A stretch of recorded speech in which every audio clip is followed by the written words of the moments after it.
How long are we going to live? How are we going to live? And are you scared of dying? And I think they're three very controversial questions that nobody wants to talk about because we don't know how long we're going to live. We could die tomorrow. A lot of people are scared of dying, but isn't it interesting that we're all going to die? We have to accept that, don't we? Life is a terminal illness. None of us get out of it alive. But the all-important question surely should be, how are we going to live? Because we don't know how long we've got. So how do you live every single day to make sure that you love your life and you live with passion, enthusiasm and excitement versus people who just exist through life?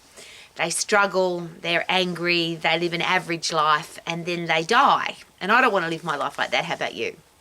So here's an interesting question. I'm standing here today, first of all, with my puppy dogs. This is their puppy playground.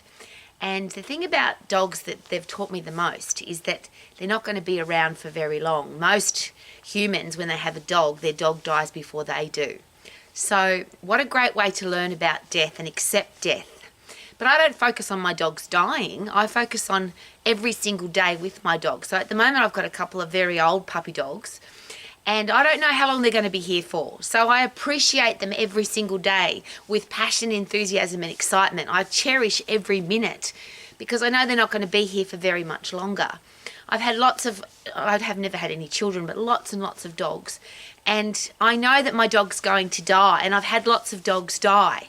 But I celebrate the fact that they were in my life, and that's one of the things that I really like to focus on. If you're really sad when somebody dies, isn't that because they were awesome? They were a special part of your life. And if you weren't sad, if it didn't hurt, it means that they weren't very important.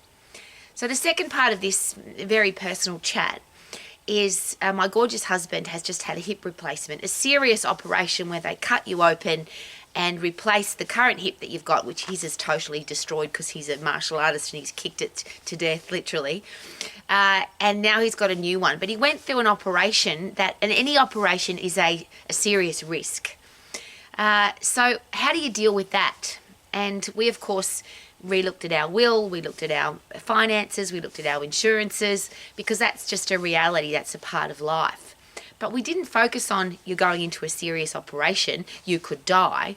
We focused on, isn't it awesome that you're going to have a new hip and at 60 years of age, 60 years young, you're going to be able to keep competing and keep kicking and keep jumping and have an awesome life for as long as we have to live. And I'm sharing that with you because I feel really sad, and I literally feel sad that so many people live their life angry, frustrated, annoyed, average, rather than look at this beautiful day. Now, I don't know how many sunny days I'm going to get.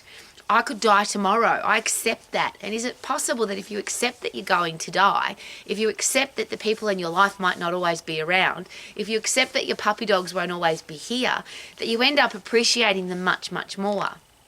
Another classic example and a very personal experience.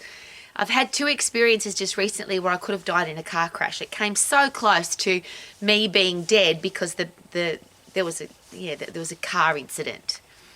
And it makes you realize that you're not going to be here forever. And for me, I appreciate and love every day of my life, but now even more because I came so close to not being here anymore. So I notice the sunshine, I notice the sunrises and sunsets, I breathe in the fresh air. I appreciate every part of my life, including the negative, nasty, horrible people, because those negative, nasty, horrible people make my life even better. It makes me realize how good my life is. So rather than being negative, rather than looking at the dark side, rather than looking at I'm going to die, rather than look at the horrible things that happen in life, could we put a positive spin onto everything? Now, I get accused on a very daily basis that I'm overly happy, unrealistically happy. You can't be that happy. But what if you can? What if you choose to be? And the four things that I bang on about every day: if you're healthy, fit and strong, if you have a career or business that you love, the thing that you do for money is something that you're absolutely passionate about, if you are heading for financial freedom or you are already financially free because you've invested wisely, and if you have only great people in your life because you choose to have great people in your life, is it possible to be happy every single day? And all of those things are a choice. So isn't it possible that being happy is a choice? Now, we don't get to choose when we're going to die. Some people do, I get that, but most of us won't. We'll just die when we die. But what about how are you going to live every single day? We only get 24 hours. Now, yesterday is gone. Tomorrow's not here yet. All we have literally is today, and there's that beautiful quote. That's why it's called the present.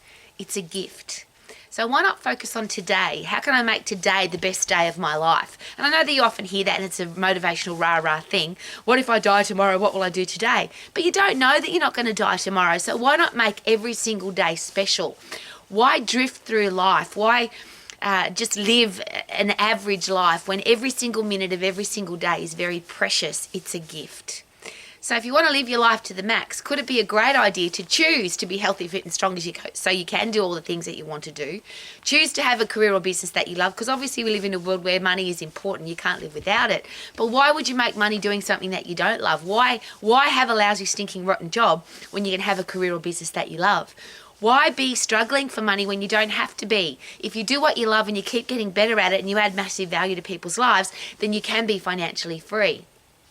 And why would you have horrible people in your life? Surely life literally is too short or too long. Imagine living your whole life 120 years and having horrible people in your life the whole time. Yuck. That's why I have puppy dogs. I've got a beautiful husband who's now got a new hip, and very, very happy that he'll be able to jump and kick and live his life to the max.